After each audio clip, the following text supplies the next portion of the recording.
잔뜩 물렸는데 어떻게 해야 됩니까? 지금같이 시장이 하락하고 있다고 해서 그냥 아무것도 안 보고 종목도 공부 안 하고 기다리는 게 아니라 지금은 현금 비중이 대부분이고 오전장만 하고 관망을 하면서 추세를 반전이 되는 좋은 수급이 들어오는 시점에 어떤 종목을 공략할까? 그거를 미리 지금 준비만 하고 있는 단계입니다.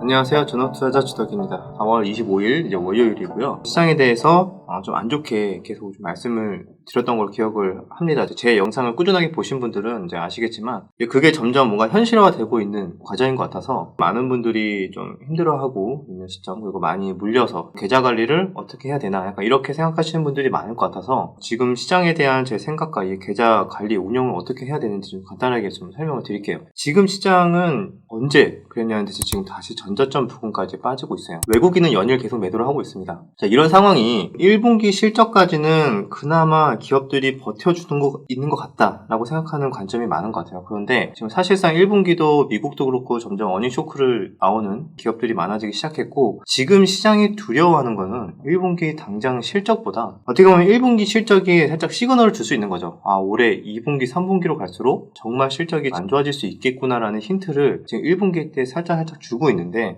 전쟁에 대한 인플레이션, 원자재값 가격 상승, 그 다음에 중국의 봉쇄에 대한 영향이 지금 1분기에 반영이 되는 게 아니라 사실상 2분기부터 본격적으로 반영이 된다고 보는 것 같아요. 그래서 시장은 앞으로도 딱히 실적을 보고 투자를 하기에는 부담스러운 상황인 거는 맞다. 지금 외국인이 계속 팔고 있는 이유도 그런 이유도 있고 금리 인상 시기에는 과거에 엄청 좋았는데 지금 왜 이렇게 빠지나라고 생각할 수 있어요.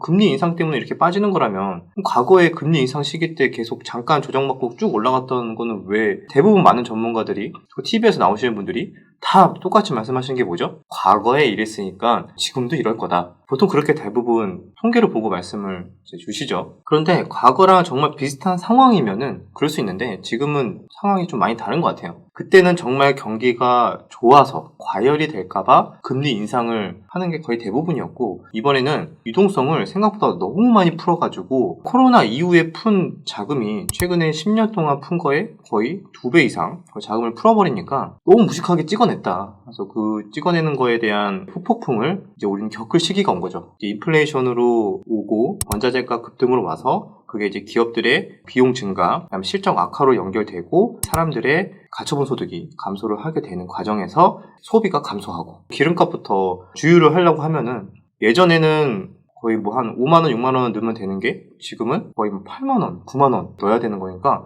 생각보다 굉장히 체감을 많이 하고 있거든요. 밥을 먹으려고 해도 예전에 한 뭐 6, 7천원이면 먹었던 거를 지금 벌써 뭐 8천원, 만원 정도는 비용을 내야 되고 실물 경제에 이게 타격이 크게 오겠어? 약간 갸우뚱하는 단계인데 2분기부터 실적을 까기 시작하면 이거 진짜네. 투자자들은 그때 이제 보통 투매를 하거나 지금부터 서서히 이제 매도를 하고 있는 과정도 있겠지만 생각보다 시장이 그렇게 막 효율적이지 않아요. 효율적 시장 가설이라고 해가지고 모든 현재 나와 있는 악재들과 재료들은 이미 시장에 모두 반영이 돼 있다라고 이제 보는 건데 물론 그런 경우도 있습니다. 그런데 안 좋다 하고 하다가 결국에는 좋아지는 경우가 많더라. 그래서 시장은 안 그럴 거야 라고 애써 외면을 하다가 트리거가 생겨서 폭탄이 터지면은 그때 부랴부랴 시장에 반영이 되는 경우도 많거든요. 그래서 저는 오히려 지금 같은 시장이 약간 외면을 하고 있다.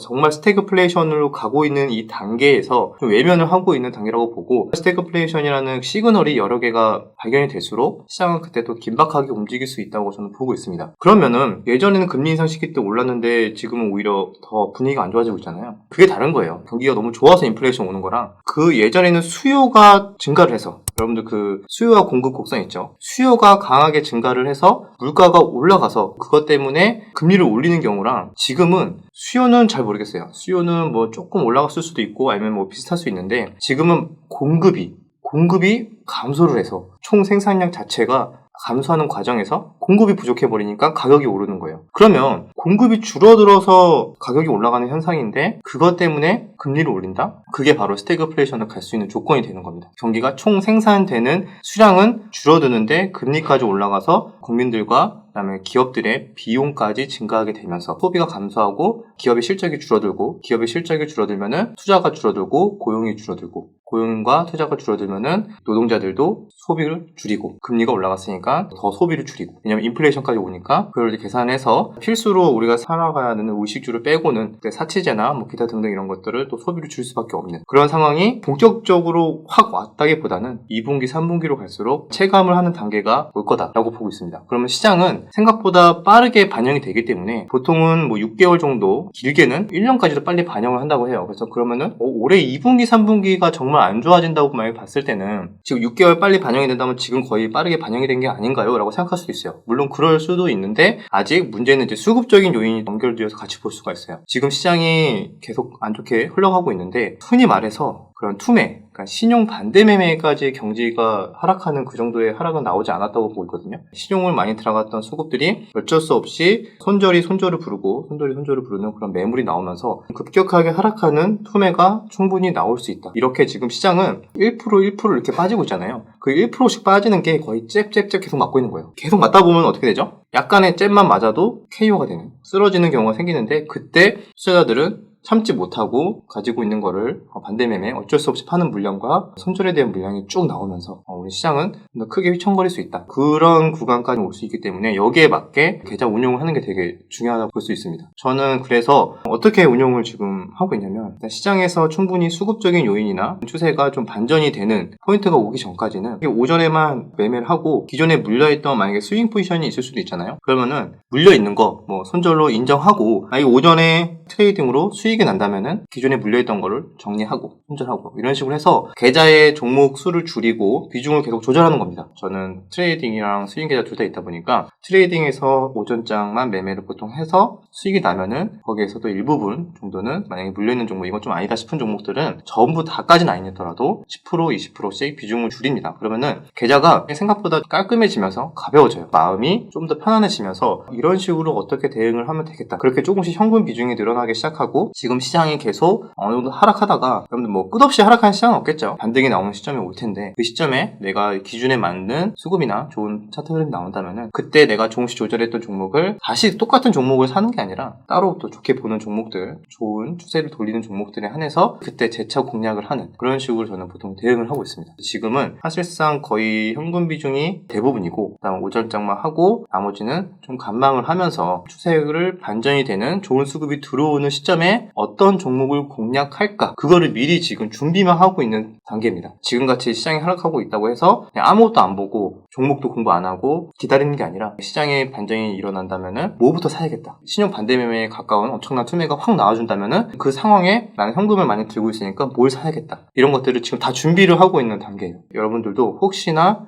현금 비중이 너무 적다 그러면은 조금씩 현금 비중을 늘려가면서 추후에 어떤 변화들이 시장에서 나올 걸 대비해서 나만의 무기를 좀 준비해야 되지 않나, 총알을 좀 준비해야 되는 단계라고 좀 보고 있고 이런 상황일수록 더 공부는 더 당연히 해놔야 긴박한 그 하락이 나왔을 때 그때 이성을 잃지 않고 침착하게 어떤 종목부터 탁탁탁 이렇게 공략할 수 있는 준비가 될 거라고 생각을 합니다. 그래서 지금 같은 시장에서는 사실 아직까지는 모든 지표가 좋지 않아요. 환율도 계속 1240원대를 좀 올라가 있는 걸로 알고 있고 그다음에 나스닥도 전저점 이제 곧 이탈이 될 것 같아요. 그래서 이탈을 일시적으로 하고 뭐 반등은 잠깐 나올 수는 있겠지만 아직까지는 추세적으로 봤을 때는 하락이 좀 더 가능성이 높기 때문에 생존 전략을 최대한 잘 이렇게 준비를 해야 되는 시장이라고 생각합니다. 지금 같은 시장에서 많은 분들이 괴로워하고 잔뜩 물렸는데 어떻게 해야 됩니까? 이렇게 생각하시는 분도 있는데 이럴 때 저는 이렇게 하고 있다라고 말씀을 드리면서 제가 하고 있는 방법이 당연히 정답은 아니지만 지금 너무 저점이라서 손절이 안 된다 싶은 분들은 좀 더 버티셔도 되고 아니면 내가 비중이 너무 커서 괴롭다라고 하신 분들은 제가 말씀드린 대로 조금씩 조절을 하다 보면은 좀 더 마음이 편안해질 수 있으니까요. 그런 식으로 좀 대응을 잘 하시면 좋지 않을까. 힘들다고 다 던져버리고 안 보거나 그러시면 또 안 돼요. 주식을 접는 분들도 계세요. 그런 분들은 지금 시장이 굉장히 안 좋을 때 접었다가 나중에 또 한두 달 지나면 또 시장이 언제 그랬냐는 듯이 또 반등이 세게 나오면요. 고점에서 매수를 하는 경우가 있거든요. 포기를 해도 안 되고 마냥 물렸다고 아무것도 안 하고 그냥 버티기만 해도 안 되고 적절한 대응과 적절한 종목 분석 아니다 싶은 종목들은 리밸런싱 하는 과정들 꼭 필요하니까 이럴 때서 공부를 더 열심히 하시길 바라겠습니다. 그러면은 여기까지 하고요. 다음 영상에서 뵙겠습니다. 그럼 언제 저점이 찍힐 것 같아요? 그걸 당연히 뭐 알 수는 없지만 앞서 이제 설명한 대로 신용 반대매 지나고 나서 보통 통계가 나오기는 하는데 떨어지는 그 속도와 패턴을 보면 어느 정도 알 수 있어요. 단기적으로 3, 4%가 훅 빠지는 경우가 있는데 그거는 정말 반대 매매가 막 나와서 빠지는 거거든요. 그런 투매가 나와줘야 단기 바닥을 찍는 경우가 과거에 많았기 때문에 나와주면은 적극적으로 활용하지 않을까 이렇게 생각하고 있습니다.